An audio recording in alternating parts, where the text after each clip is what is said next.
बॉलीवुड के मशहूर विलेन अजीत का एक डायलॉग आपको याद होगा, रॉबर्ट इसे लिक्विड ऑक्सीजन में डाल दो, लिक्विड इसे जीने नहीं देगा और ऑक्सीजन इसे मरने नहीं देगा। इन दिनों कांग्रेस के ज्यादातर नेताओं का यही हाल है।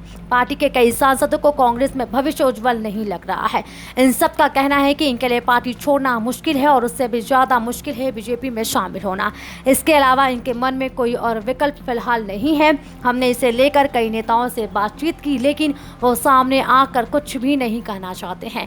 कांग्रेस के कई नेताओं का कहना है कि पीएम मोदी की लोकप्रियता के चलते इनके लिए लोकसभा के अगले चुनाव में जीतना मुश्किल चुनौती होगी। इन सब का कहना है कि 2024 लोकसभा चुनाव तक हालात बदल सकते हैं। अयोध्या में तब तक राम मंदिर का निर्माण हो जाएगा। इसके अलावा अगले 4 सालों में देश की इकोनॉमी भी पटरी पर लौट सकती है, साथ ही कई और चीजें बेहतर हो सकती है। यानी कांग्रेस को जनता के बीच मुद्दों को भुनाने का मौका नहीं मिलेगा। सबसे पहले बात करते हैं जितिन प्रसाद की, जो इस चिट्ठी कांड के केंद्र में थे। जितिन प्रसाद कभी गांधी परिवार के पसंदीदा नेता में से एक थे, लेकिन अब तस्वीर बदल गई है। जिन 23 असंतुष्ट नेताओं ने चिट्ठी लिखी थी, उनमें प्रसाद का भी नाम था। प्रसाद की नज़र अब ब्राह्मण समाज के 12% वोट पर है। इसके लिए उन्होंने ब्राह्मण समाज परिधान की शुरुआत की है। जितिन प्रसाद की गांधी परिवार से तकरार उस वक्त बढ़ गई जब उन्होंने लखनऊ से चुनाव लड़ने से मना कर दिया था। प्रियंका गांधी चाहती थी कि वो वहां से चुनाव लड़े। कांग्रेस में प्रसाद का भविष्य अंधेरों में दिख रहा है। दरअसल आराधना मिश्रा और अजय कुमार लल्लू जैसे नए नेता रेस में उनसे आगे चल रहे हैं। बसपा, सपा और भाजपा में वो जाने के मूड में नहीं है। ऐसे में ब्राह्मण कार्ड खेलकर कांग्रेस में अपनी पहचान बना सकते हैं। देवड़ा की बात करें तो वो राहुल के बेहद करीबी नेताओं में से एक थे।